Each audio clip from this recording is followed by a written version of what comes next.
Live from Fargo and serving you on TV, online, and on the go. This is Valley News Live at 5.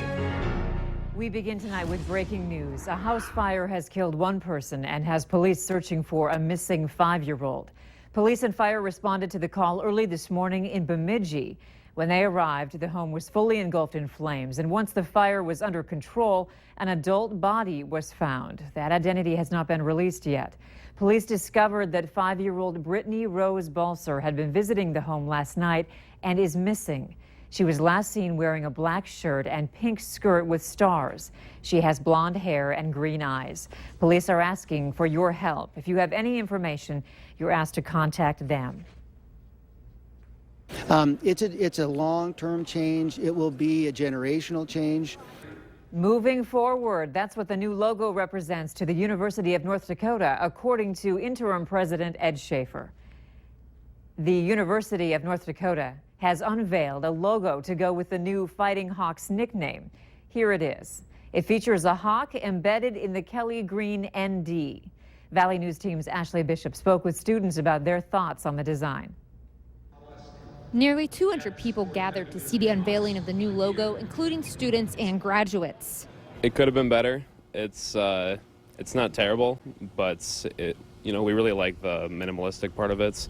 But we think that there could have been a little bit more to it. I think it's sort of sporty, and I like the stuff that they said it represented. I don't know, I was looking for more of something like kind of like a rallying type deal with more color to it. Jody Trottier is a Native American student and says he doesn't know a lot of people upset over the old Fighting Sioux logo. I wasn't offended at all, actually. Nobody I knew from the reservation where I'm from were offended. They're kind of proud to have it as a name, like that represented North Dakota.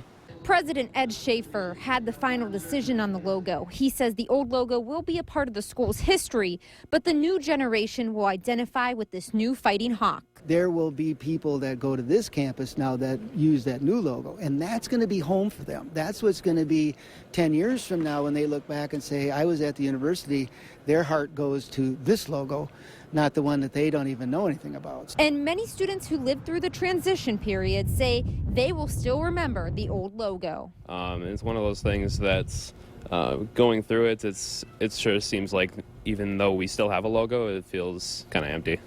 The UND Flame logo will still stay as it is the school's academic logo. And the current interlocking ND that is on gear, that will stay for another academic year. The new logo and Fighting Hawks will be released on merchandise later in August. In Grand Forks, Ashley Bishop, Valley News Live. A news release states that Fighting Sioux merchandise will continue to be sold periodically as a way to show the university is using its Fighting Sioux trademark, thereby protecting that trademark. At this time, UND has no plans for a mascot. In today's schemes and ripoffs, the April tax season is long over, but scam artists run a year-long business online, and some are targeting college students. Crooks impersonating IRS agents are making phony phone calls, trying to trick college students into thinking they need to hand over cash to cover a federal student tax. A tax, by the way, that doesn't exist. Some millennials and others have rushed to put anywhere from $500 to $1,500 on prepaid cards sold at drugstores and mega discount chains. Victims then read the scammer the numbers off the card to give them access to the money.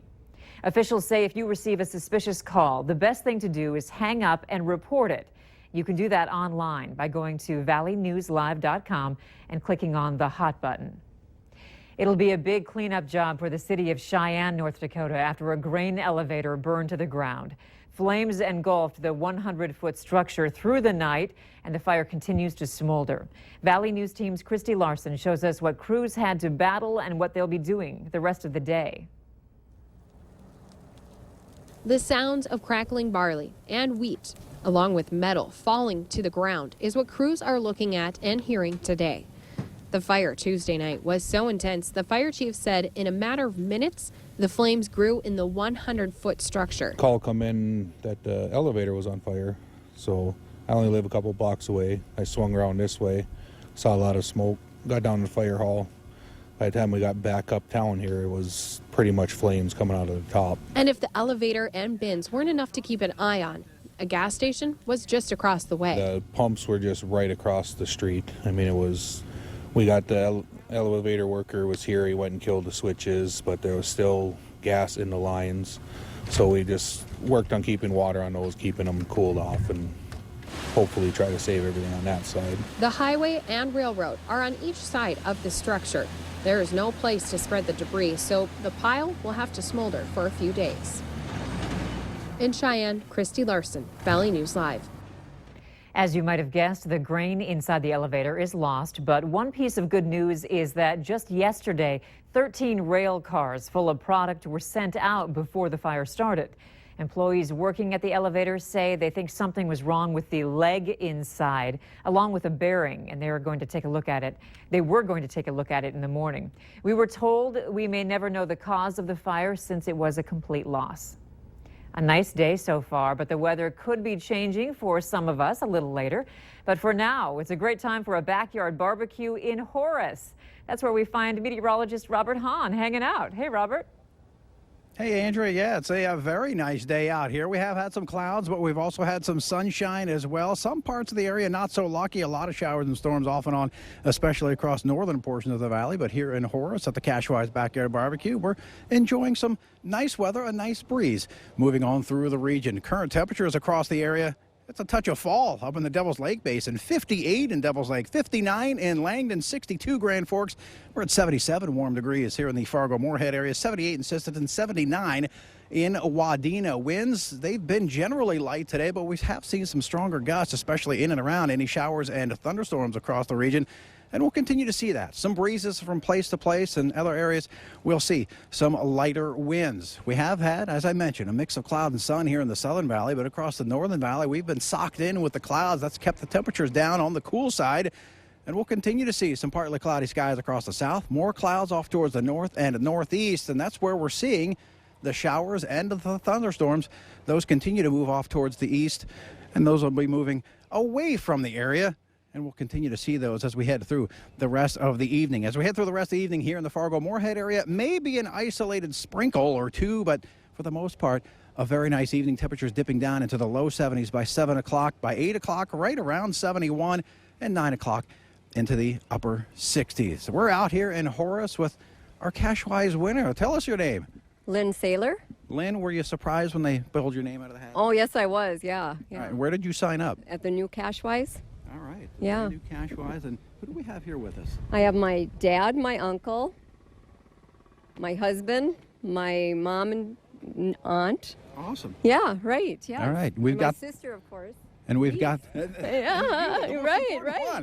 All right. We are here again in Horace, the Cashwise Backyard Barbecue. The grill is fired up, and we're going to be ready to go and eat lots of delicious foods here in just a matter of moments. Until then, let's head it back into you, Andrea. There's a puppy behind you. Don't trip on it. Yeah, that's Misty. Okay, there it goes. Thanks, Robert. All right, we have new information tonight on the hit-and-run death of a 10-year-old girl. Today, charges were filed against a man who prosecutors say is responsible. 44-year-old Stephen Meyer is facing 2 felony counts of criminal vehicular homicide. His girlfriend, 45-year-old Deborah Chandler, was also arrested in the case, but is not facing charges at this time. Kaylin Donovan was hit and killed June 10th while walking on Highway 18 near Mille Lacs Lake in Aiken County. If Meyer is found guilty, he faces a possible 10-year prison sentence. Authorities are looking for a hit-and-run driver who seriously injured a motorcyclist. It happened yesterday afternoon on Interstate 94, just east of Moorhead. The State Patrol says the driver was in a white pickup truck pulling what's believed to be a U-Haul trailer.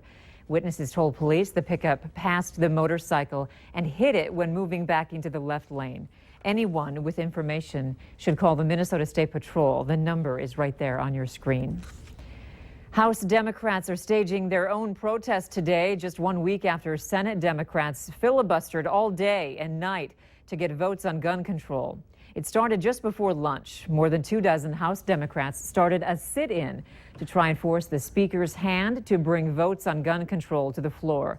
The group chanted over and over, "No bill, no break," calling for action. Senator Amy Klobuchar explained her support. So I came over to show support for my House colleagues because they're simply asking for the same thing. They're asking for a vote on this, a vote on background checks, common sense legislation. North Dakota Congressman Kevin Cramer says he doesn't agree with the Dems, but says he enjoys watching the activism and ads. While other people might be afraid to cast a vote on the issue, he's not one of them. Nobody sent me here to be neutral on issues, and I'm not afraid to state my position. With a Republican majority in the House, even if the Democrats get the opportunity to vote on gun control, they'll need Republicans on their side to get anything passed. It's the first of its type in Fargo-Moorhead, a parking ramp with space for stores and space for living.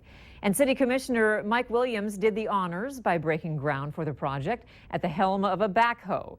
It's called the Roberts Street Project, and it incorporates parking for 450 cars with residential and retail areas.